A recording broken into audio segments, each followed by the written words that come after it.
Hello दोस्तों, स्वागत है आपका मेरे चैनल यूपीएससी मंत्रालय संस्कार पे। आज का जो टॉपिक होने वाला है बहुत ही बेहतरीन टॉपिक होने वाला है। आज हम लोग समझेंगे कैसे जो हम लोग फूड गैदर हुआ करते थे, खाना इकट्ठा किया करते थे, तो कहाँ से कैसे हम लोग फूड गैदर से फूड प्रोड्यूसर बन गए। इसकी पूरी हिस्ट्री को हम लोग समझेंगे कि जो एक समय पे हम लोग खाना इकट्ठा किया करते थे, वहां से एक समय पे हम खाना बनाने लगे। तो ये जर्नी जो होने वाली है वो होने वाली है from food gather to food producer. Video के एंड तक मेरे साथ बने रहना है। पूरा जो है स्टोन एज हम लोग इसमें कवर करने वाले हैं। सबसे पहले अगर मैं आपको कुछ टाइमलाइन बताने चाहूँ तो आपको पता है कि देखिए जैसे ये होता है जीरो, ये क्या है? जीरो है। जीरो से पहले जो भी हमारा एज होता है, जीरो मतलब वहां पे हम लोग कंसिडर करते हैं जहां पे जीसस क्राइस्ट का क्या हुआ? बर्थ हुआ। जहां पे जीसस क्राइस्ट का बर्थ हुआ, इसके पहले की जितनी भी हिस्ट्री रही है उसको बोला जाता है बीसी। बीसी मतलब बिफोर क्राइस्ट, मतलब जीसस क्राइस्ट के जन्म के पहले। और इसके आगे वाला जो हिस्सा रहता है जीरो के बाद, उसको बोलते हैं एडी। क्या बोलते हैं? एडी बोलते हैं, एनो डोमिनी बोलते हैं, या फिर इसको सीई भी बोलते हैं। सीई मतलब क्राइस्ट एरा। तो सीई या क्राइस्ट एरा, एनो डोमिनी जीरो के बाद वाला समय होता है, और जीरो के पहले वाला समय होता है बिफोर क्राइस्ट एरा। तो जनरली ये जो हम लोग बात कर रहे हैं प्री हिस्ट्री ऑफ इंडिया की बात कर रहे हैं। अच्छा, प्री हिस्ट्री ऑफ इंडिया का मतलब क्या होता है कि हिस्ट्री के पहले की कहानी को प्री हिस्ट्री ऑफ इंडिया कहा जाता है, जहां पे हमारे पास कोई सोर्सेज नहीं है, कोई हमारे पास जो है नॉलेज नहीं है, रिटेन कोई भी सोर्सेज हमारे पास नहीं होता है। हमारे पास सोर्सेज क्या है? हमारे पास सोर्सेज सिर्फ स्टोन है, ठीक है, आर्कियोलॉजिकल थोड़े मोड़े जो हमारे पास सोर्स है, उन्हीं से जो हम हिस्ट्री को बनाते हैं उसी को बोलते हैं प्री हिस्ट्री। क्या बोलते हैं?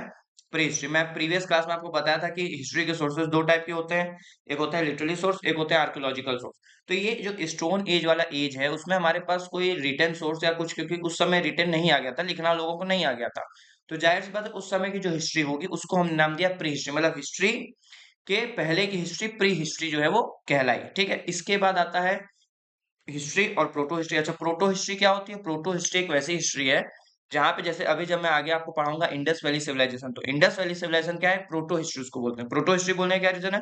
यहाँ पे आर्कियोलॉजिकल एविडेंस भी है, रिटन एविडेंस भी है, लेकिन ये जो रिटन एविडेंस है ये अभी तक डेसिफर्ड नहीं हो पाया है, इसको हम लोग समझ नहीं पाए हैं। तो हमारी जो भी पूरी हिस्ट्री बनी हुई है वो आर्कियोलॉजिकल बेसिस पे ही बनी हुई, इसलिए उसको बोल रहे हैं प्रोटो हिस्ट्री।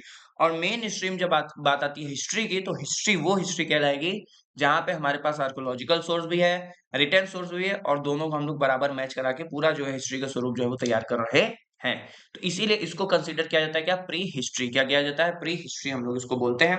अगर बात करें तो इसमें स्टोन एज आता है, ब्रॉन्ज एज आता है और आयरन एज आता है। क्या आता है? स्टोन एज, ब्रॉन्ज एज और आयरन एज, तीन एज इसमें आते हैं, जिसमें आज का हमारा टॉपिक होने वाला है स्टोन एज के बारे में। स्टोन एज में सबसे पहले पैलियोलिथिक एज, फिर मेसोलिथिक एज और फिर नियोलिथिक। तो ये वो वर्ड जो है ये समझिएगा कि जो वर्ड दिया हुआ है पैलेलियोलिथिक, ये पैलेलियोलिथिक दो वर्ड से मिलके बना है।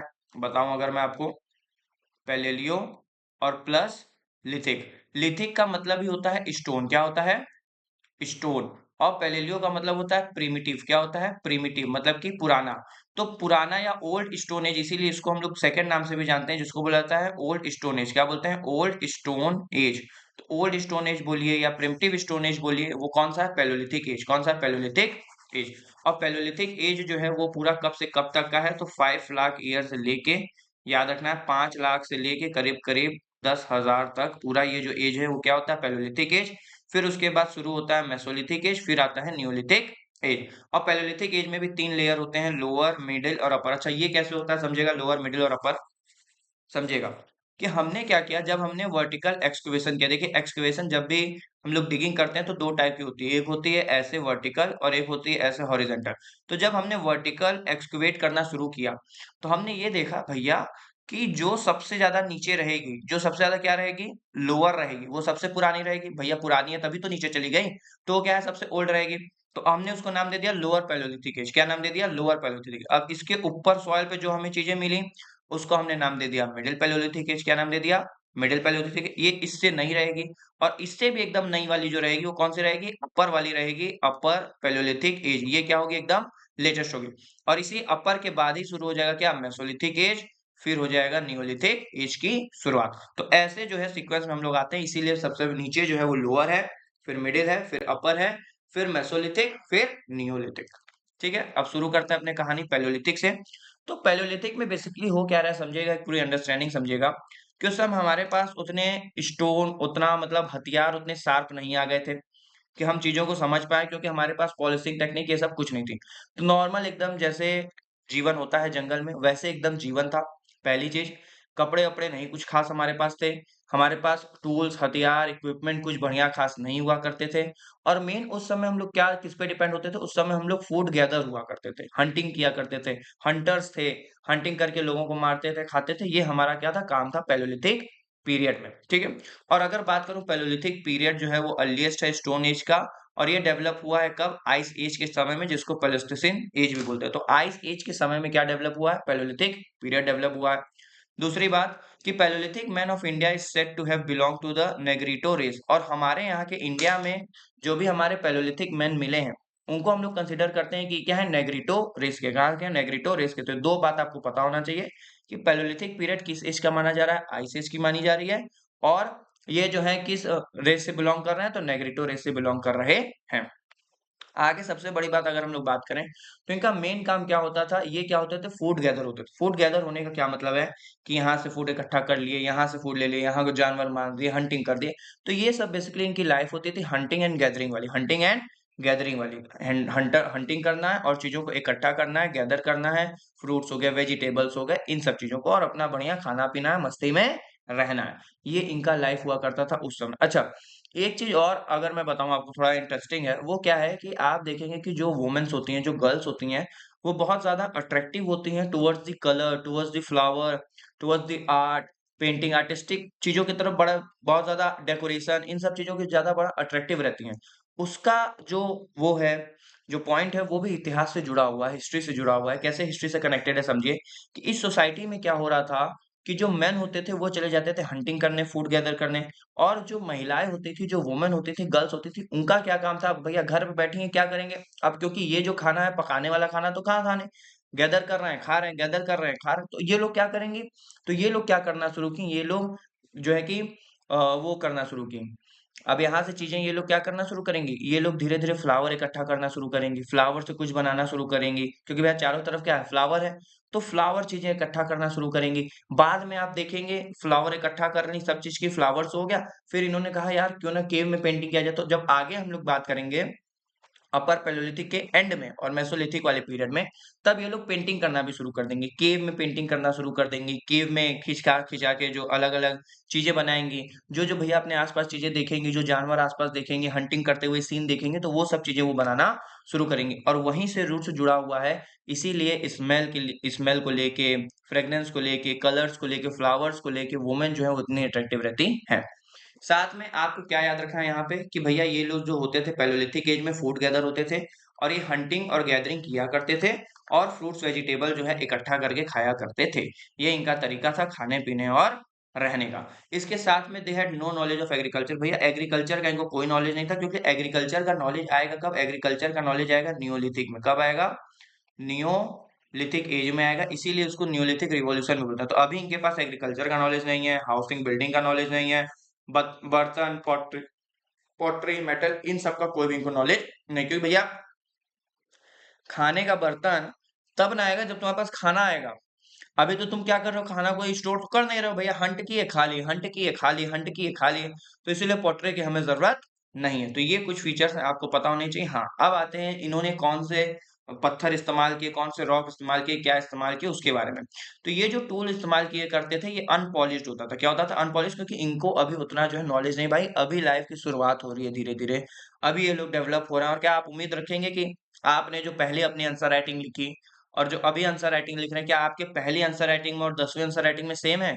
क्या जो 10वीं आंसर राइटिंग थी वो भी पहली आंसर राइटिंग जितना ही बढ़िया है? नहीं है ना। तो ऐसे यहाँ पे भी क्या है, अनपॉलिश्ड चीजें हैं, अनपॉलिश्ड जो भी टूल से इस्तेमाल किया जा रहा है, अनड्रेस रफ है, रफ स्टोन है, उबड़ा खुबड़ा ऐसा टाइप का स्टोन है, हैंड एक्स होगा, क्लेवर्स होंगे, चॉपर्स होगा, ब्लेड होगा, बर्न्स होंगे, और स्क्रैपर्स भी हमें देखने को मिलेंगे। और इस समय एक हार्ड रॉक जो है वो चला था बहुत ज्यादा, जिसको बोलते थे क्वार्ट्ज़ाइट। क्या बोलते हैं? क्वार्ट्ज़ाइट। ये इमेज में आप देख सकते हैं, ये जो इमेज आप देख रहे हैं वो और कोई नहीं, वही हार्ड रॉक है जिसका नाम है क्वार्ट्ज़ाइट। क्या नाम है? क्वार्ट्ज़ाइट। तो क्वार्ट्ज़ाइट क्या होता था? हार्ड रॉक हुआ करता था उस समय, जो ये लोग यूज किया करते थे। इसीलिए इनको क्या बोला जाता था? क्वार्ट्ज़ाइट मैन। क्या बोलते थे? क्वार्ट्ज़ाइट मैन भी बोला जाता था। तो यही जो ये यहाँ जो इमेज में लगाया हुआ हूँ, यही क्या है, वही हार्ड रॉक है जिसको बोल रहे हैं क्वार्ट्ज़ाइट। क्या बोल रहे हैं? क्वार्ट्ज़ाइट। इसीलिए मैं इमेज इसलिए अपने साथ लेके आता हूँ, आप देख सकते हैं, क्योंकि इमेज से हमारी अंडरस्टैंडिंग बहुत बढ़िया डेवलप हो जाती है। इमेज से चीजें समझना, देखना, अगर आप चीजें विजुलाइज करेंगे तो आपको चीजें जो है वो हमेशा हमेशा के लिए जो रहेंगी वो याद रहेंगी, आपके मेमोरी में वो चीजें स्टोर रहेंगी। लेकिन सिर्फ पढ़ते रहेंगे तो काम होने वाला नहीं। इसीलिए मैं कोशिश करता हूँ कि जितना इमेज हो सके उतना इमेज साथ में आपके वो कर लूं, लेके आ पाऊँ यहाँ पे। अब समझिएगा, यहाँ पे अगर हैंड एक्स की बात आ जाएगी कि हैंड एक्स कैसा होता है, एक बार इमेज इसका क्योंकि है ना, हम क्या होता है, हम बस पढ़ते रहते हैं और सुनते रहते हैं। हैंड एक्स है, क्लीवर है, चॉपर है, ब्लेड्स है, बर्न्स है। तो ये होते कैसे हैं, एक बार अगर हम इसका इमेज विजुलाइज कर लेंगे तो हमारे लिए चीजें जो है आसान हो जाएंगी। अगर हैंड एक्स की बात करूँ तो हैंड एक्स देखिए ऐसे होता है। टीयर ड्रॉप और ओवल शेप्ड टूल्स है। ओवल शेप्ड का होता है, ये ओवल शेप्ड आपको दिख भी रहा होगा। साथ में यूज होता है कटिंग के लिए, चॉपिंग के लिए और डिगिंग के लिए इसका।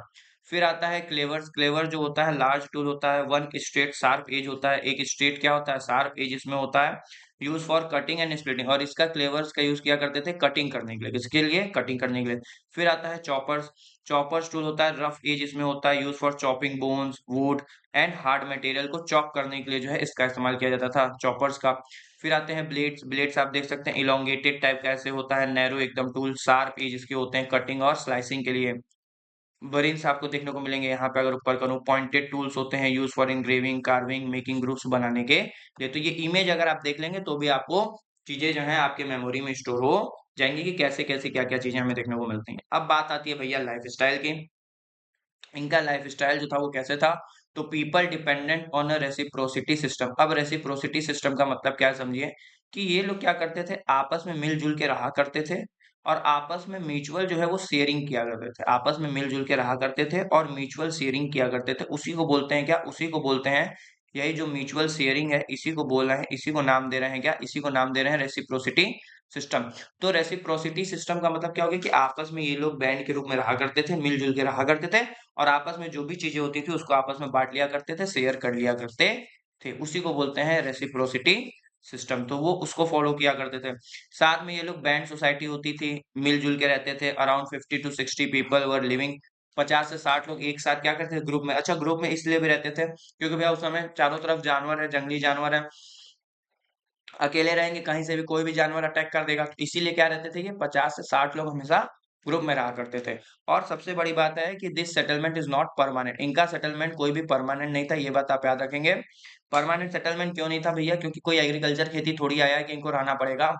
नॉन परमानेंट थे ये लोग, क्या थे, एक नॉमेडिक थे। एक जगह से, नॉमेडिक मतलब होता है घुमक्कड़, मतलब कि एक जगह से दूसरे जगह मूव किया करते थे। तो ये लोग कहीं स्टेबल नहीं रहे, मतलब आज यहाँ है, कल वहां, परसों वहां, नरसों यहाँ। तो एक जगह रहे, फिर दूसरे जगह चले गए, फिर तीसरे जगह, फिर चौथे जगह। इनको बोलते हैं नॉमेडिक। क्या बोलते हैं? नॉमेडिक बोलते हैं। तो ये क्या थे, नॉमेडिक थे, न कि परमानेंट। तो याद रखना है, ये परमानेंट सेटलमेंट इनका नहीं था, क्योंकि भैया एग्रीकल्चर जब आएगा तब परमानेंट शुरू होगा। क्यों? क्योंकि एग्रीकल्चर जब आ जाएगा, खेती आएगी, तो उसको आप जब खेती करेंगे तो उसके केयर के लिए आपको वहां पे रुकना पड़ेगा, तब वहां से परमानेंट कॉन्सेप्ट शुरू होता है। यहाँ पे कोई परमानेंट कॉन्सेप्ट नहीं है सेटलमेंट का। तो याद रखेंगे, ये लोग क्या थे, नॉमेडिक थे, घुमक्कड़ हुआ करते थे। ठीक है। आगे अगर फूड रिसोर्सेज की बात करूं तो फूड रिसोर्सेज में बताया हूं कि ये मेनली डिपेंड हुआ करते थे किस पे, हंटिंग करते थे, गैदरिंग करते थे। फ्रूट्स हो गया, एग ऑफ ऑस्ट्रिच हो गया, तो ऑस्ट्रिच के एग को वो करना, गैदर करना, फ्रूट्स लेना, अपना खाना गैदर करना, ये सब काम ये लोग क्या करते थे। लोअर पैलोलिथिक एज की अगर बात करूं तो ये लगभग लगभग 5 साल से 5 लाख से 1 लाख एज की बात हो रही है, जिसमें पीपल वंडर्स होते थे। वंडर्स का मतलब क्या होता है, घुमक्कड़। क्या होता है, घुमक्कड़। तो घुमक्कड़ हुआ करते थे। They did not know how to grow food. Food कैसे ग्रो किया जाता है इनको नहीं पता है, क्योंकि बता चुका हूँ कि अभी फूड वूड का कोई कॉन्सेप्ट नहीं आया कि कैसे एग्रीकल्चर आता है, कैसे ग्रो किया जाता है, कुछ नहीं। ये क्या करते थे, generally fruits, birds, raw animal, flash, ये सब ये खाया करते थे। टूल्स जो होता है ये इनका मेनली किससे बना होता है, कॉर्जाइट से बना होता था, हम लोग देखे भी, और इसीलिए इनको क्या बोलते हैं, कॉर्जाइट मैन भी बोलते हैं। सबसे बड़ी बात, this age represented by Soan culture. ये जो एज है ये हमें रिप्रेजेंट होता है कहाँ से, सोहन कल्चर से, जो आज कहाँ है, पाकिस्तान में। कहाँ है, पाकिस्तान में। तो इनका जो भी ये एज है हमें वो कहाँ से रिप्रेजेंटेशन देखने को मिल रहा है, सोहन कल्चर से देखने को मिल रहा है। तो याद रखेंगे, ये सोहन कल्चर कहाँ पे है आज के समय में, पाकिस्तान में। कहाँ पे है, पाकिस्तान में। उसके अलावा सोन वैली भी है पंजाब में, बेलन वैली है मिर्जापुर में, नर्मदा वैली है मध्य प्रदेश में, दिदवानी है राजस्थान में, भीमबेटका है एमपी में, और सिंगरौली बेसिन है यूपी में। तो ये सब कुछ फेमस जो है वो जगह थी जहां से हम इनका ट्रेस जो है वो मिलता है। आगे बात करें मिडिल पैलियोलिथिक पीरियड के बारे में, तो बताया था मिडिल पैलियोलिथिक पीरियड 1 लाख से लेके कहाँ है 40,000 बीसीई तक है। थोड़ा-थोड़ा आप धीरे-धीरे देखिए, धीरे-धीरे कोई भी जो सिविलाइजेशन होती है, वो सडन चेंज नहीं होती है। ये नहीं है कि ये ग्राफ है, यहाँ से शुरू किए, यहाँ खट से यहाँ पहुँच गए, नहीं। कोई भी जो सिविलाइजेशन है, और सिविलाइजेशन क्या मैं कहूँगा, कोई भी चीज़ की जो शुरुआत होती है वो स्लो ही होती है, ग्रेजुअली होती है, और वही सबसे उसकी खास बात है। तो यहाँ पे भी अब धीरे-धीरे क्या करेंगे, ये टूल्स में एकदम सुधार करेंगे, छोटा टूल्स बनाएँगे, धीरे-धीरे उसको शार्प एज करेंगे, और धीरे-धीरे जो है वो अपने पीक पे पहुँचेंगे। तो अब क्या होगा, टूल्स में धीरे-धीरे जो है वो चेंजेज़ आना शुरू हो जाएँगे। मिडिल पैलियोलिथिक में बिट ऑफ चेंजेज़ देखने को मिलेंगे टूल्स में, मेड ऑफ स्टोन और bone. Now they start using blades, point, scrapers, इन सब चीज़ों का स्टार्ट करने लगेंगे।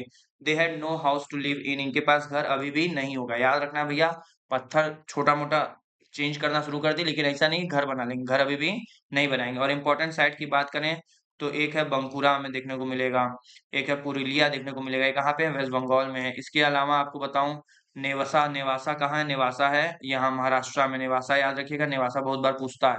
तो नेवासा कहाँ है? महाराष्ट्र में है, ठीक है? मालप्रभा, घाटप्रभा, बेसिन ये कहाँ है? कर्नाटका में, नर्मदा वैली एमपी में है। तो ये सब कुछ एग्ज़ाम्पल आपको इसमें देखने को मिलेंगे। अब देखिए, मेसोलिथिक मेन जो पेंटिंग जो है, रॉक पेंटिंग जो मैं आपको बता रहा था, ये अपने पीक पे गई थी मेसोलिथिक पीरियड में। लेकिन ये अपर पैलियोलिथिक पीरियड एज से धीरे-धीरे जो है, जब अपर पैलियोलिथिक एज खत्म होने के कगार पे था 10,000 के आसपास, तब यहाँ से धीरे-धीरे पेंटिंग जो है वो शुरुआत हो जाती है, और अपने पीक पे पहुँच जाती है कब? मेसोलिथिक पीरियड में। तो rock painting and carving have been found in Bhimbetka से हमें देखने को मिला है, रिफ्लेक्ट करता है art rituals of this period. इस पीरियड के आर्ट और रिचुअल्स को, क्योंकि बताया, और जनरली देखिए ये जो पेंटिंग आपको रॉक में दिखाई दे रही है, ज़्यादातर मतलब 90% चांस है कि ये जो पेंटिंग बनाई गई है, ये किसी वुमन के द्वारा बनाई गई है, किसी लेडी के द्वारा बनाई गई, किसी गर्ल के द्वारा। क्योंकि मैं जो स्टोरी आपको बताया था अभी, कि हुआ क्या कि भैया मेन तो चले गए कहाँ पे, हंटिंग करने बाहर। अब घर पे कौन बचा? केव में कौन बचा? वुमेन बची। तो वुमेन क्या कर रही हैं? फ्लावर कलेक्ट कर रही हैं, उनसे फ्रेग्रेंस बना रही हैं अपना कुछ भी, साथ में कुछ नहीं मिला, तो रॉक पे क्या कर रही हैं? पेंटिंग शुरू कर दी। अब रॉक पे ये जो चीज़ें पेंटिंग की गई हैं, पॉसिबिलिटीज़ है पूरा 95% कि ये वही पेंटिंग कर रहे हैं जो चीज़ें वो अपने आस-पास देख रहे हैं। जो चीज़ें हंटिंग हंटिंग सीन देख रही हैं तो वो पोस्ट कर बना रही हैं, उसकी पेंटिंग बना रही हैं। कोई जानवर देख ले तो उसकी पेंटिंग बना रहे हैं। तो इस अब यहाँ से और पैलियोलिथिक केस में हम लोग मानते हैं कि रॉक पेंटिंग जो है शुरू हो जाती है, और इसका सबसे अच्छा एग्ज़ाम्पल जो है रॉक पेंटिंग का, वो हमें भीमबेटका में दिखाई देता है। भीमबेटका कहाँ है सर? मध्य प्रदेश में। कहाँ है? मध्य प्रदेश में, एमपी में हमें देखने को मिलता है भीमबेटका केव, और इससे रॉक पेंटिंग जो है वो हमें देखने को मिलती है। इतनी बात आप लोग याद रखेंगे। साथ में the animal depicted in this, कौन-कौन से एनिमल जो है डिपिक्ट किए गए हैं अगर मैं आपको बताऊँ, तो बिसॉन देखने को मिलेगा, एलिफेंट है, टाइगर है, बियर्स है, राइनोसोरस है, ये सब एनिमल जो है वो आपको इसमें देखने को मिलेंगे।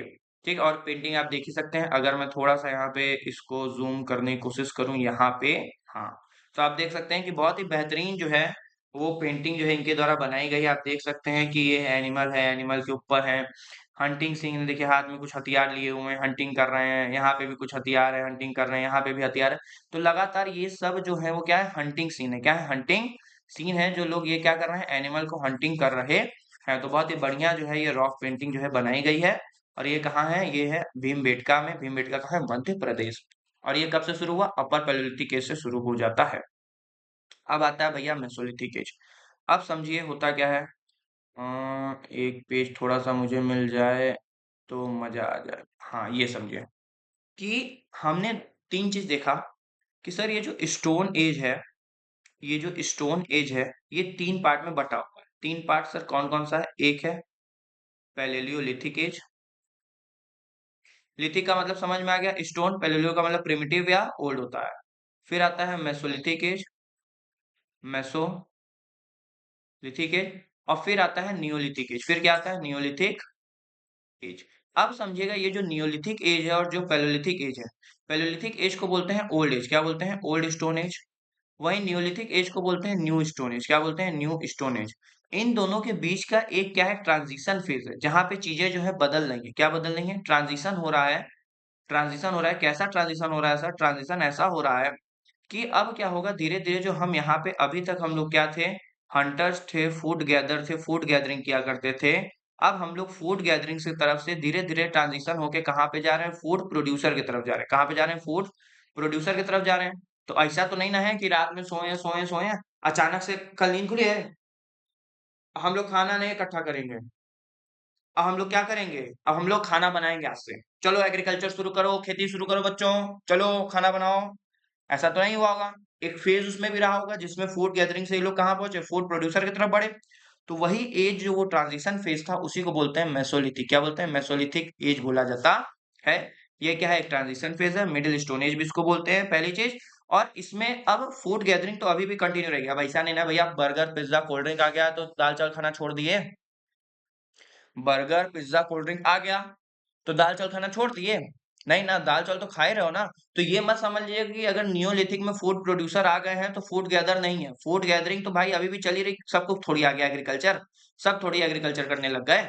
इसीलिए फूड गैदरिंग चल रही है, फूड प्रोड्यूसर चल रहे हैं। लेकिन फूड प्रोड्यूसर जो है एक नया कॉन्सेप्ट आ गया, ठीक है? और वैसे ही यहाँ पे क्या होगा कि अभी भी फूड गैदरिंग तो हो ही रही है। ठीक है? फूड गैदरिंग के साथ-साथ एक चीज़ हमने और यहाँ पे नया देखा मेसोलिथिक पीरियड में वो था डोमेस्टिकेशन ऑफ एनिमल। क्या था सर? डोमेस्टिकेशन ऑफ एनिमल कि यहाँ पे वो लोग एनिमल को पालना जो है वो शुरू कर दिए। अब एनिमल को पालने के बहुत ढेर सारे रीज़न हो सकते हैं। अपने आप को बचाने के लिए एनिमल पाल सकते हैं या फिर हो सकता है कि भैया कोई खाने-पीने के लिए भी ज़रूरी नहीं है भैया कि सिर्फ़ अपने आप को बचाने के लिए, क्या पता कोई खाने-पीने के लिए भी एनिमल को पाल रहे हो। तो बहुत सारे रीज़न हो सकते हैं डोमेस्टिकेशन ऑफ एनिमल के, लेकिन ये पता होना चाहिए कि यहाँ से एनिमल का डोमेस्टिकेशन भी मतलब घर में जो हम लोग जानवर पालते हैं, वो पालना भी वहाँ से शुरू हो जाता है, मेसोलिथिक पीरियड से। यहाँ तक सब क्लियर है? कोई दिक्कत, कोई समस्या दोस्तों? वीडियो के एंड तक बने रहिएगा। अभी लास्ट में क्वेश्चन प्रैक्टिस कराओ और इतने बेहतरीन-बेहतरीन क्वेश्चन रहेंगे और इस सेशन के बाद एक भी क्वेश्चन आप लोगों से मिस नहीं होगा। देख लीजिएगा, इस बात की गारंटी मेरी है। बस ये है कि भैया बने रहना है, साथ में जुड़े रहना है, तभी कुछ होने वाला है। बिना जुड़े साथ में कुछ होने वाला नहीं है, बता दे। ठीक है? अब देखते हैं मेसोलिथिक के बारे में कि मेसोलिथिक में क्या है। तो बताया कि मेसोलिथिक एज जो है वो रिप्रेजेंट करता है इंटरमीडिएट फेज़। इंटरमीडिएट स्टेज का मतलब क्या हो गया? इंटरमीडिएट स्टेज का मतलब हो गया, वही जो मैं आपको बता रहा था, क्या हो गया? Transition phase. क्या हो गया? ट्रांज़िशन फेज़ हो गया। तो यहाँ से ट्रांज़िशन फेज़ जो है उसकी शुरुआत हो जाती है। बोथ मेसोलिथिक, नियोलिथिक बिलॉन्ग करता है किससे? होलोसिन एरा से। तो अगर पूछ ले भैया कि मेसोलिथिक और नियोलिथिक एज किस एरा से बिलॉन्ग करता है? तो होलोसिन एरा से बिलॉन्ग करता है, जो प्लेस्टोसीन एज के बाद आता है। साथ में मेनोलिथिक मैन लिव हंटिंग कर रहे हैं, फिशिंग कर रहे हैं, फूड गैदरिंग ये सब तो चल ही रहा है, ये सब तो कर ही रहा है। And in later stage also domesticated animal कि हंटिंग, फिशिंग, फूड गैदरिंग ये सब तो चल ही रहा था, साथ में डोमेस्टिकेशन एनिमल का भी ये लोग शुरू कर देते हैं। उसके साथ में one of the key aspect क्या है मेसोलिथिक एज का? Reduction in the size of well established tool types. अब धीरे-धीरे क्या होगा पता है? जैसे-जैसे हम लोग का लेवल बढ़ता रहेगा सिविलाइजेशन का, वैसे-वैसे स्टोन में, टूल्स में चेंजेस आना शुरू हो जाएँगे। टूल्स में क्या चेंजेस आना हो जाएँगे? पहले इतने टूल्स थे, फिर इतने हो जाएँगे, फिर इतने।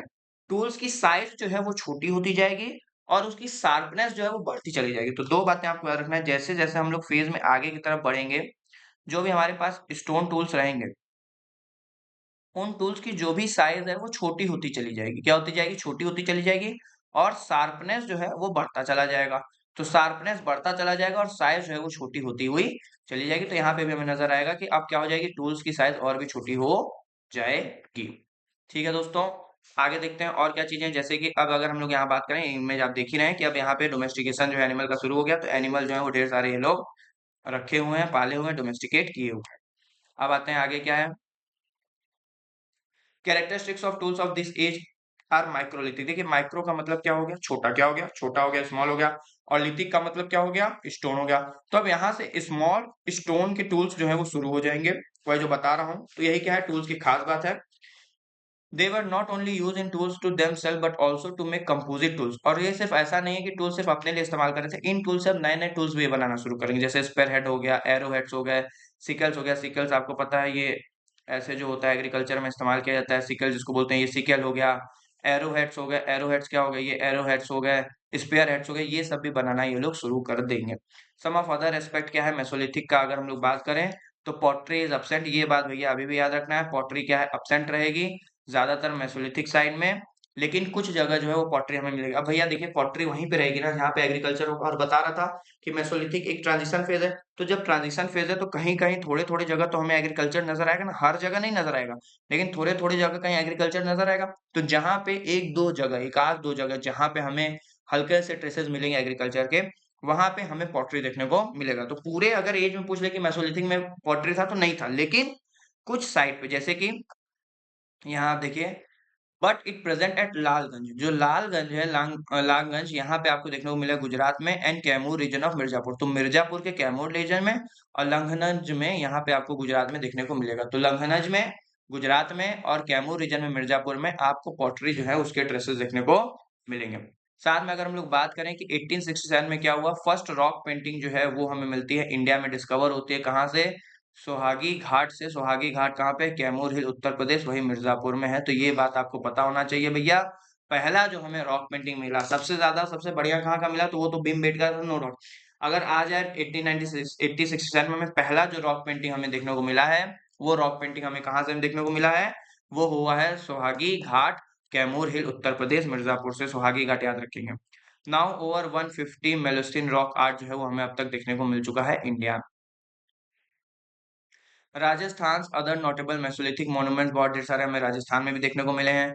मेसोलिथिक साइट्स में कौन कौन से आते हैं, अखज हो गया, वलसाना हो गया, हीरपुर हो गया, लंगनज हो गया, गुजरात में ये सब देखने को मिलता है। कहाँ पे, साबरमती रिवर के पास। वैसे ही कुछ और साइट्स भी हैं मेसोलिथिक की उत्तर प्रदेश में, जैसे सराय नहर रहे हो गया, मोरहन पहाड़ हो गया, लखैया हो गया। ये सब कहाँ पे मिलेगा, ये सब मेसोलिथिक साइट्स हमें मिलेंगे उत्तर प्रदेश में। तो ये कुछ क्या है, मेसोलिथिक साइट्स है। उसके अलावा animal dominate the scene at the most Mesolithic rock art sites में सबसे ज्यादा हमें क्या डोमिनेट करते हुए देखने को मिले, एनिमल। क्योंकि भैया उस समय एनिमल वही चल रही थी, हंटिंग हंटिंग चली रही थी, डोमेस्टिकेशन भी करना, तो वही दिखने को भी मिलेगा। और सबसे बड़ी बात आपको ये याद रखना भैया, इसको तो स्टार मार कर लो, हाईलाइट कर दे रहा हूँ भैया, इसको जो है कि भूलना नहीं है आप लोगों को, चाहे जो हो जाए।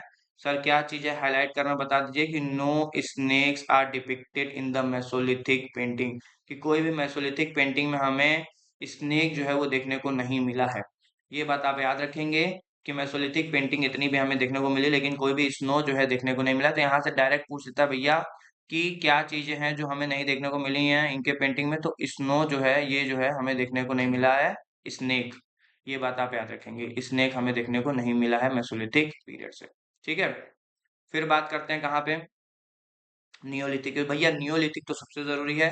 नियो का मतलब हो गया न्यू, और लिथिक का मतलब हो गया स्टोन। इसको बोलते हैं नियोलिथिक रिवॉल्यूशन। क्या बोलते हैं, नियोलिथिक रिवॉल्यूशन। क्योंकि यहाँ पे बहुत ढेर सारे चेंजेस होंगे। ढेर सारे चेंजेस कैसे होंगे समझिएगा। यहाँ पे एक पेज अगर मिल जाए मुझे तो मैं बड़े अच्छे से समझा दूंगा। एक पेज मिल जा, मिल जा, मिल जा, मिल जा, एक पेज मेरे भाई, एक पेज तो दे दे मुझे। सोचता हूँ कि एक सिंगल पेज एटलीस्ट ऐड करूँ जिसमें मैं चीजें आपको समझा पाऊँ, लेकिन क्या बताऊँ कि हो जाता है मिस्टेक, और पेज एक भी ऐड नहीं हो पाता है। कोई बात नहीं, इसी को इरेज कर दूंगा, अभी इसी को इरेज करके यहीं पे बता दूंगा, कोई दिक्कत की बात नहीं है। इसको यहाँ से करूंगा इरेज, और इसी को भैया देखिए बता दे रहा हूँ, ये जो नियोलिथिक है इससे क्वेश्चन आने ही आने हैं, इससे क्वेश्चन मिस नहीं होते हैं। अगर अब मैं नियोलिथिक की बात करूं, तो नियोलिथिक में कुछ चीजें बहुत खास हैं, इसीलिए इसको न्यू स्टोन एज बोल रहा है। पहला यहाँ पे काम क्या हुआ कि एग्रीकल्चर अब शुरू हो जाएगा। क्या शुरू हो जाएगा, एग्रीकल्चर जो है वो लार्ज स्केल पे हमें देखने को मिलेगा। जब एग्रीकल्चर शुरू हो जाएगा तो हम बन जाएंगे फूड प्रोड्यूसर। क्या बन जाएंगे, फूड प्रोड्यूसर। तो कभी कभी पूछ लेता है कि भैया ये एक जर्नी थी हमारी, जो हम फूड गैदर करते थे वहां से लेके फूड प्रोड्यूसर तक में। पहली बात, अब जब भी आप एग्रीकल्चर करते हैं, खेती करते हैं, तो खेती करेंगे, जब भी आप एग्रीकल्चर करेंगे, खेती करेंगे, तो उसको केयर की जरूरत पड़ेगी। ऐसा थोड़ी कि भैया धान वान लगा दिए, सब लगा दिए, छोड़ के भाग गए। केयर की जरूरत पड़ेगी। उस केयर की जरूरत पड़ेगी तो आपको वहां पे रहना पड़ेगा, और वहीं रहना पड़ेगा आपको, तो वहां पे आपको सेटल होना पड़ेगा। तब वहां से कॉन्सेप्ट आ जाता है परमानेंट सेटलमेंट का। अब ये जो लोग रहेंगे, नियोलिथिक के जो लोग रहेंगे, वो क्या करेंगे, परमानेंट सेटलमेंट भी शुरू कर देंगे। तो पहला तो एग्रीकल्चर आ गया, दूसरा क्या हो गया, परमानेंट सेटलमेंट हो गया। इसी से तीसरा क्या होगा सर, तीसरा ये होगा कि भैया अब आपको एग्रीकल्चर करना है, खेती करना है, तो आपको एडवांस टूल भी चाहिए। तो एडवांस टूल भी आ जाएंगे, एडवांस शार्प टूल्स भी हमें वो इसमें नजर आना शुरू हो जाएंगे। तो एडवांस टूल भी आ जाएंगे जो वो एग्रीकल्चर में यूज करेंगे। उसके साथ साथ एक सबसे बड़ी बात क्या होती है कि यहाँ पे हमें पॉटरी भी जो है वो लार्ज स्केल में देखने को मिलता है भैया। क्योंकि जो भी खाना तुम बनाए, जो भी खाना बनाए, वो खाना कहीं स्टोर करोगे, कहाँ स्टोर करोगे, पॉटरी में ही, बर्तन में ही स्टोर करोगे। तो इसीलिए अभी तक जो हमने देखा पैलोलिथिक एज में और मेसोलिथिक एज में, वहां पे पॉटरी जो है वो नहीं देखने को हमें मिला था। लेकिन नियोलिथिक में हमें पॉटरी भी देखने को मिल जाएगा। क्योंकि अब लोग खाना बनाएंगे तो क्या करेंगे, उस खाने को स्टोर करेंगे। तो पॉटरी भी हमें यहाँ पे देखने को मिल जाएगी। तो पॉटरी देखने को मिल जाएगा, एडवांस टूल आ जाएगा, परमानेंट सेटलमेंट आ जाएगा, एग्रीकल्चर आ जाएगा। तो ये सब चीजें हमें नियोलिथिक में देखने को मिलती हैं। इसीलिए इसको बोलते हैं नियोलिथिक रिवॉल्यूशन। क्या बोलते हैं, नियोलिथिक रिवॉल्यूशन जो इमर्ज हुआ है कब से कब तक में, देखिए एग्जैक्ट इनका डेट बता पाना बहुत ही मुश्किल होता है अगर मैं बात करूं तो, क्योंकि आपको पता है कि एग्जैक्ट डेट आप कैसे बता सकते हैं, एग्जैक्ट डेट आप नहीं बता सकते, इसीलिए हम लोग मान के चलते हैं भैया नॉर्थ इंडिया में जो नियोलिथिक इमर्ज हुआ वो अराउंड हुआ 800 से 6000 BCE तक at some places south and eastern India में। Its significance prehistory can be caused by the fact we Gordon Childe term as a Neolithic phase as a Neolithic revolution। तो ये बहुत बार पूछ लिया भैया कि जो मैं वर्ड बोल रहा था कि नियोलिथिक रिवॉल्यूशन, कौन इसको नियोलिथिक रिवॉल्यूशन का नाम दिया है, तो ये भी आपको पता होना चाहिए। इसको नियोलिथिक रिवॉल्यूशन का नाम दिए हैं वी गॉर्डन चिल्ड। तो ये याद रखना है, वी जी चिल्ड जो है ये इसको नाम दिए हैं क्या, नियोलिथिक रिवॉल्यूशन, नियोलिथिक रिवॉल्यूशन। अब बात करते हैं कि ऐसा इसमें क्या हुआ कि इसको हमने एक रिवॉल्यूशन का नाम दे दिया, क्रांति का नाम दे दिया। भैया कुछ तो खास बात हुआ होगा जिसकी वजह से हम इसको क्रांति बोल रहे हैं, रिवॉल्यूशन बोल रहे हैं। तो वो क्या खास बात हुई जिसकी वजह से हम लोग इनको क्रांति का नाम दे रहे हैं? तो सबसे पहला क्या हुआ भैया, फूड प्रोडक्शन। अभी तक हम लोग फूड गैदर कर रहे थे, ये कर रहे थे, वो कर रहे थे, अब यहाँ से हम क्या करेंगे, एग्रीकल्चर को शुरू करेंगे, खेती जो है वो शुरू कर देंगे। तो सबसे बड़ी बात है यहाँ पे आप देख भी रखते हैं, ये लोग जो है बहुत ही खेती जो है वो शुरू कर दिए हैं। तो एडवेंट ऑफ फूड प्रोडक्शन की भैया फूड प्रोडक्शन की शुरुआत जो है वो हो जाती है। Man cultivated land and grow fruits corns like ragi, horse gram है, ये सब चीजें जो है वो ग्रो करना शुरू कर देते हैं, रागी और हॉर्स ग्राम। ही डोमेस्टिकेटेड कैटल सीप गोट्स और एनिमल भी डोमेस्टिक, मैं बताया ना भैया दाल चावल चल रहा था, पिज्जा बर्गर आ गया। अब पिज्जा बर्गर आ गया तो दाल चावल खाना छोड़ दिए? नहीं ना। तो जो डोमेस्टिकेशन चल रहा था एनिमल का वो तो कंटिन्यू ही नहीं रहेगा ना, वो थोड़ी बंद हो जाएगा कि नहीं अब आज से हम लोग खाना बनाना शुरू कर दिया, अब जानवर नहीं पालेंगे। तो ऐसा नहीं हो सकता। तो जो चीजें पीछे से शुरू हो गई वो कंटिन्यू रहेंगी, बस उसमें एडिशन होता रहेगा। अब एडिशन क्या हो गया कि यहाँ पे फूड प्रोडक्शन हो गया, लेकिन डोमेस्टिकेशन जो है वो चली रही थी, कैटल की, सीप की और गोट की हमें देखने को मिलती। सबसे बड़ा बात क्या हो गया भैया, फूड प्रोडक्शन हो गया। दूसरा, अब फूड प्रोडक्शन हो गया तो टेक्नोलॉजी में भी नए नए इनोवेशन आएंगे, क्योंकि भैया आपको एग्रीकल्चर में नई नई चीजें यूज करेंगे टेक्नोलॉजी तभी। अब यहाँ पे सबसे बड़ी बात क्या होगी कि अब पॉलिश्ड टूल का इस्तेमाल किया जाएगा। जो अभी तक हम लोग अनपॉलिश्ड टूल इस्तेमाल कर रहे थे, अब यहाँ पे जो टूल्स इस्तेमाल होंगे वो पॉलिश्ड होंगे। आप देख भी सकते हैं इमेज में कितना चमक रहा है, वो चमक रहा है इसीलिए क्योंकि उसमें पॉलिशिंग जो है बहुत ज्यादा हुई है। जितना आप पॉलिशिंग करेंगे उतना चीजें जो है वो चमकेंगे। तो नियोलिथिक मैन इन्वर्ट करते हैं प्रोडक्शन ऑफ स्टोन टूल्स को, producing implement such as polished picked ground stone tools को। They depend on the polish stone other than quartzite. जो हम लोग अभी क्वाजाइट देखे थे उस पे नहीं, बल्कि ये लोग डिपेंड होंगे किस पे, पॉलिश्ड स्टोन पे। ठीक है, आगे अब भैया मुझे सिंपल सा इतना बताओ, खाना बनाया, बर्तन बनाए, सब चीज किए, मतलब कि खाना बना ली। अब खाना जो बनाया तो उसको कहीं स्टोर करोगे, कहाँ करोगे स्टोर? कुछ होगा तुम्हारे पास, कोई सामान होगा, कोई जगह होगा, कुछ होगा, कहीं स्टोर करोगे। तो अब इसको तुम कहाँ स्टोर करोगे, बर्तन में। अब तुम बनाओगे क्या, पॉटरी। क्या बनाओगे, पॉटरी। तो एक और इसकी खास बात क्या है कि यहाँ पे पॉटरी बनना जो है वो शुरू हो जाता है। पॉटरी का इन्वेंशन जो है वो शुरू होता है। Neolithic era communities first made pottery by hand and then with the help of pottery wheel. कि पहले ये लोग पॉटरी बनाए, बर्तन बनाए हाथ से, और फिर उसके बाद जो पॉटरी व्हील होती है उससे बर्तन बनाना शुरू कर दिए। और देयर पॉटरी इंक्लूड होता था ब्लैक बर्निश्ड वेयर। यहाँ पे आप देख सकते हैं ये ब्लैक बर्निश्ड वेयर है और ये हाथ से बना हुआ पॉटरी था। फिर जो उसके बाद है पॉटरी व्हील से बनाना शुरू कर देते हैं। तो इस इमेज में आप देख सकते हैं ब्लैक बर्निश्ड वेयर है, ग्रे वेयर है, मैट इम्प्रेस्ड वेयर जो है, ऐसे पॉटरी जो है ये यूज करना शुरू कर देते हैं। फिर भैया अब emergence of self sufficient village community. अब भैया कहीं परमानेंट सेटलमेंट बना रहे हो, कहीं रहोगे तो घर भी तो चाहिए। तो अब यहाँ पे क्या होगा, यहाँ पे घर बनना शुरू हो जाएगा, सेल्फ सफिशिएंट विलेज कम्युनिटी जो है वो बनना शुरू हो जाएंगी। पीपल जो है वो मोर सेटल्ड लाइफ पे जाएंगे, परमानेंट सेटलमेंट की शुरुआत होगी। और जो इनका घर रहेगा सर्कुलर या रेक्टेंगुलर हाउस रहेगा, made up of mud and it. Mud and it क्या होता है, जैसे ये जो आपको ऊपर दिख रहा है मड एंड रीड, मिट्टी डाले, फिर घास फूस वाला वो डाले, फिर मिट्टी डाले, फिर लकड़ी डाले, फिर मिट्टी डाले, फिर इसको रीड बोलते हैं। क्या बोलते हैं, रीड। इसी को रीड बोला जाता है। तो यहाँ से मड और रीड का घर जो है वो बनना शुरू हो जाता है, जैसा कि आप इमेज में देख सकते हैं, रेक्टेंगुलर, सर्कुलर, ये सब। They also know how to make boat. इनको ये भी पता था बोट कैसे बनाना है। Could spin cotton wool and weave cloth. तो ये सब भी चीजें इनको पता थी। Division of labour based on sex and age. की भैया इनका जो भी डिवीजन होता था लेबर का, कौन क्या काम करेगा, वो बेस्ड होता था सेक्स पे या एज पे। सोसाइटी वॉज प्रोग्रेसिंग थी, नीड फॉर एडिशनल लेबर चाहिए होता था, रिकग्नाइज किया जाता था। देन दस labour was procure from other non kinship group. के दूसरे ग्रुप से अगर जरूरत पड़ता था तो दूसरे ग्रुप से लेबर जो है आ जाते थे। मेनली जो लेबर का डिवीजन होता था, कौन काम क्या करेगा, वो या तो जेंडर के बेसिस पे होता था या तो उसके एज के बेसिस पे होता था। अब कुछ नियोलिथिक साइट है जो बहुत जरूरी है, जो आपको देखनी ही देखनी है भैया, इससे क्योंकि क्वेश्चन आते ही आते हैं। पूछ लेता है। कभी कदार क्या पूछ लेंगे कि कौन से न्यूलिथिक साइट कहाँ पे है, या उसके कुछ फीचर्स पूछेंगे। तो ये आपको भूलना नहीं है। यहाँ पे कुछ जो है वो न्यूलिथिक साइट हमारे सामने है, जिनको हम लोग देखेंगे। सबसे पहले जो है वो देखने को मिल रही है, क्या आप लोग को दिख रहा है? एक बार मैं चेक कर लूँ सबको क्लियर है कि नहीं। हाँ ठीक है दोस्तों, क्लियर है। सबसे पहले जो है हमें वो देखने को मिलती है, थोड़ा मैं जूम कर देता हूँ। और कौन सी है? बुर्जा होम है। बुर्जा होम कहाँ देखने को मिलती है? जम्मू एंड कश्मीर। तो सबसे पहली बात, बुर्जा होम एक न्यूलिथिक साइट है। कहाँ देखने को मिल रही है? जम्मू एंड कश्मीर में देखने को मिल रहा है।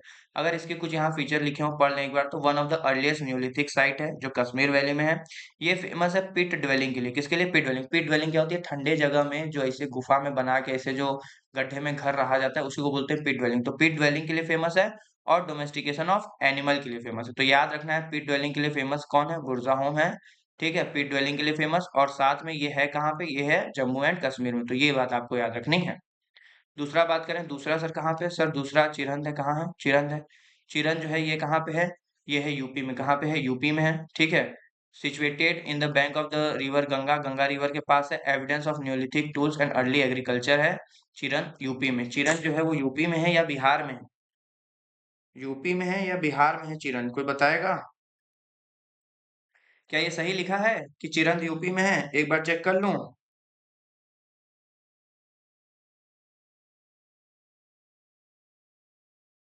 बिहार में। देखे, मैं बोला ना, इसीलिए इसीलिए पढ़ने का ना दोस्तों, देखिए यही फायदा होता है कि जब आप पढ़ते रहते हैं चीजें ना, तो आपको पता होता है कहाँ पे चीजें क्या गलत है। अब देखिए, जैसे ये चिरन जो लिखा हुआ है यूपी लिखा हुआ है, यूपी नहीं है।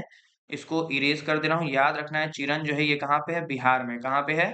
बिहार में है। और गंगा रिवर के पास है। एविडेंस होता है न्यूलिथिक कुल्स और अर्ली एग्रीकल्चर का। तो याद रखना है, चिरन कहाँ पे है? बिहार में। कहाँ पे है? बिहार में। ये बात याद रखेंगे भैया। इसमें जो दिया हुआ है उसको नहीं मान के चलेंगे, जो मैं बोल रहा हूँ वो मान के चलेंगे। तो याद रखना है, चिरन जो है ये यूपी में नहीं है। ये कहाँ है? ये है बिहार में। ठीक है। फिर आता है तीसरे नंबर पे, क्या आता है तीसरे नंबर पे? है डोजली हैंडिंग। ये कहाँ है? आसाम में है। ठीक है।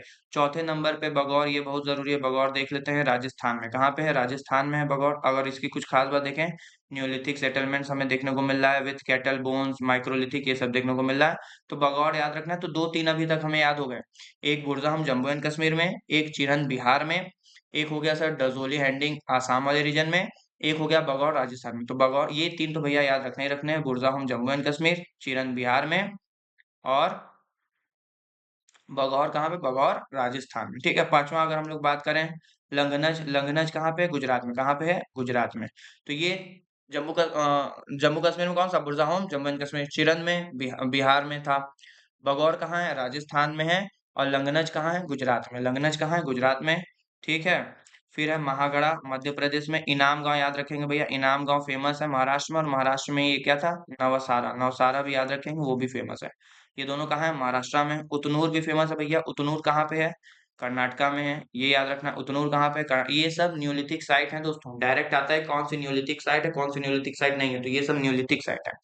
एक और है क्या? पयमपल्ली। ये कहाँ पे है? तमिलनाडु में। कहाँ पे है? तमिलनाडु में। एक आंध्र प्रदेश में है, कुंडापुर। ये भी याद रखना है। ठीक है। अगर इतना भी आप लोग याद रख लेंगे तो काम हो जाएगा। ठीक है। अब कुछ साइट्स की बात यहाँ पे लिखी हुई है, देख लेते हैं एक बार क्या क्या चीजें हैं। कि जैसे बुरज़ाहोम हम लोग देखे, जम्मू एंड कश्मीर में है। Unique rectangular job domestication. Dog buried यहाँ पे अपने मास्टर्स के साथ हमें क्या देखने को मिले? डॉग बरीड देखने को मिले। कि मास्टर के साथ साथ ही क्या करती हैं? डॉग को भी बरीड करती हैं। और यहीं पे पीट ड्वेलिंग भी हमें देखने को मिलती है। पीट ड्वेलिंग भी यहाँ पे देखने को मिलता है। साथ में गुफकरल की बात करें तो ये कहाँ है? जम्मू एंड कश्मीर में देखने को मिलता है। ये भी फेमस है पीट ड्वेलिंग के लिए, स्टोन टूल्स के लिए, इन सब चीजों के लिए। और ये भी कहाँ है? जम्मू एंड कश्मीर। अच्छा, यहाँ पे खास बात क्या है? Graveyard located within the household. कि घर के अंदर ही क्या बना दी है? ग्रेव यार्ड बना दी है। तो ये ग्रेव यार्ड बना दी है घर के अंदर। गुफकरल, ये याद रखना है दो।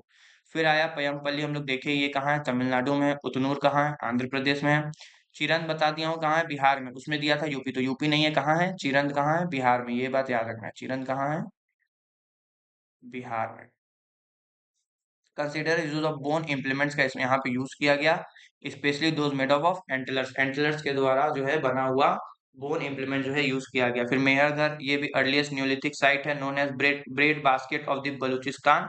Now in province of Pakistan का एक प्रोविंस है बलूचिस्तान, वहां पे उसको ब्रेड बास्केट बोलते हैं।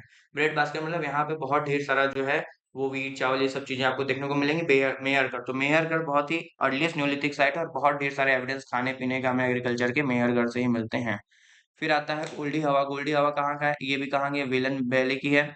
Unique terms in the presence of three fold Neolithic chalcolithic iron A settlement सब हमें देखने को मिलता है गोल्डी हवा में, बेलन वैली में, याद रखना है। चोपानी मांडो, चोपानी मांडो ये साथ में रहेगा। चोपानी मांडो कहाँ है? ये भी बेलन वैली में है। यहाँ से पॉटरी का अर्लीस्ट एविडेंस हमें देखने को मिलता है। इतनी बातें क्लियर है दोस्तों? यहाँ तक कोई दिक्कत, कोई प्रॉब्लम, कोई समस्या? यहाँ तक सब क्लियर है? बस बने रहना है, अब क्वेश्चन आने ही वाला है आप लोगों के सामने, उस क्वेश्चन को भूलना नहीं है। आ गया क्वेश्चन, आइए अब जल्दी जल्दी जल्दी आंसर देंगे सब क्वेश्चन का। Which are the following earliest evidence of animal domestication in India? में अर्लीस्ट एनिमल डोमेस्टिकेशन का हमें कहाँ से मिलता है? अर्लीस्ट की बात हो रही है, देखिए अर्लीस्ट की।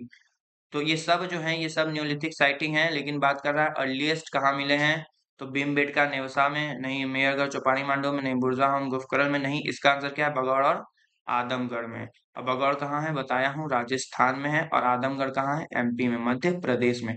तो पहले का आंसर क्या हो गया? ए जो हो जाएगा इसका राइट आंसर हो जाएगा, क्योंकि सबसे पहले जो अर्लीस्ट एनिमल डोमेस्टिकेशन का हमें वो मिला है, वो बगौड़ और आदमगढ़ से ही मिला है, याद रखेंगे। दूसरा क्वेश्चन है, which rock shelter in India has yielded largest number of painting? सबसे ज्यादा लार्जेस्ट नंबर ऑफ पेंटिंग हमें कहाँ देखने को मिली है?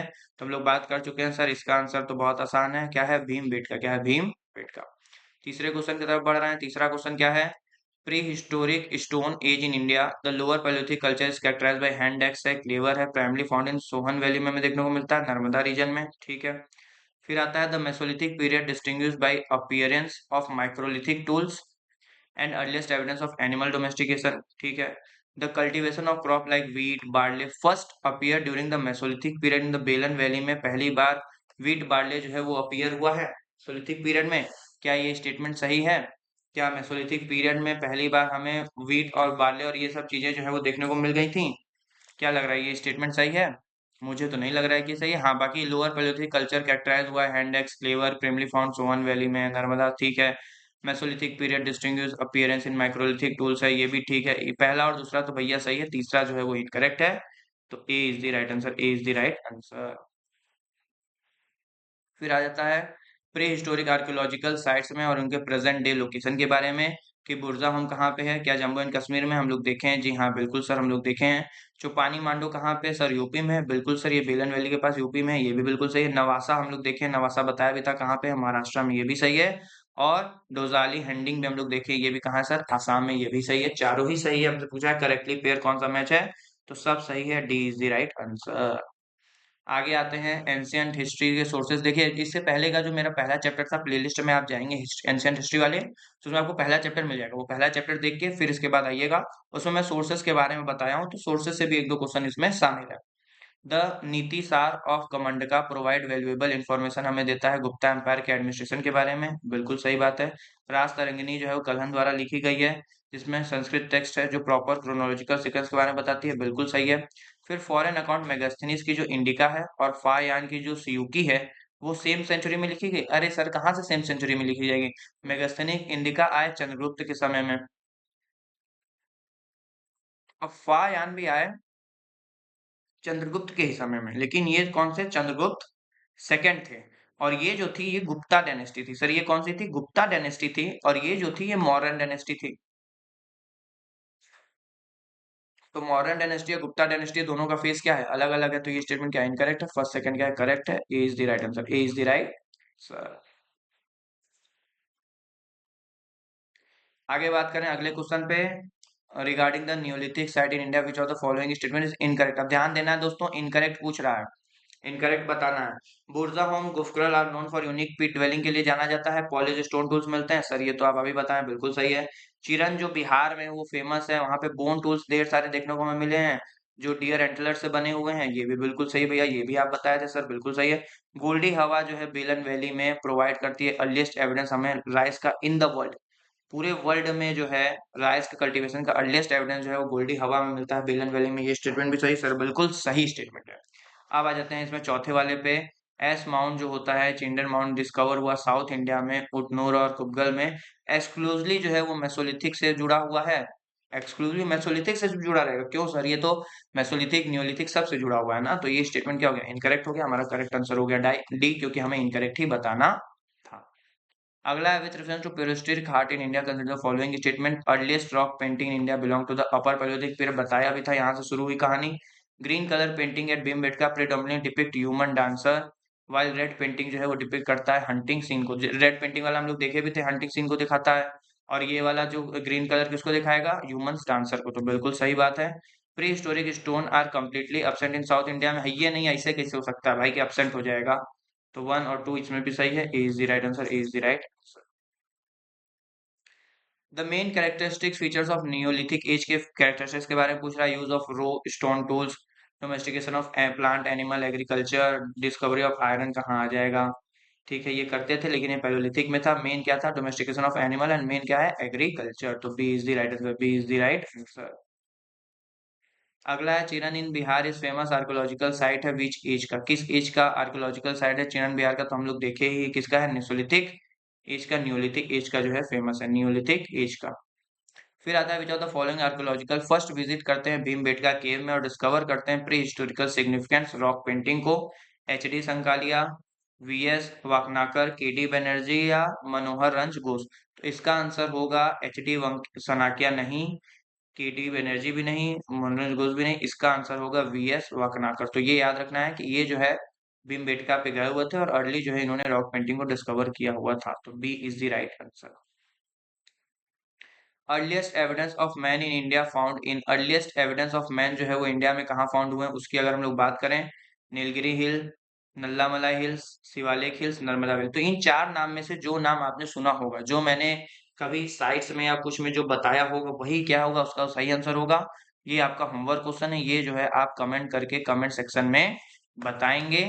और यहाँ तक के लिए ये चैप्टर हो गया कंप्लीट दोस्तों। हम लोगों ने प्रैक्टिस भी कर लिया, क्वेश्चन प्रैक्टिस भी कर लिए, सब हम लोग कर चुके हैं, टॉपिक भी कंप्लीट हो गया है। Thank you for watching.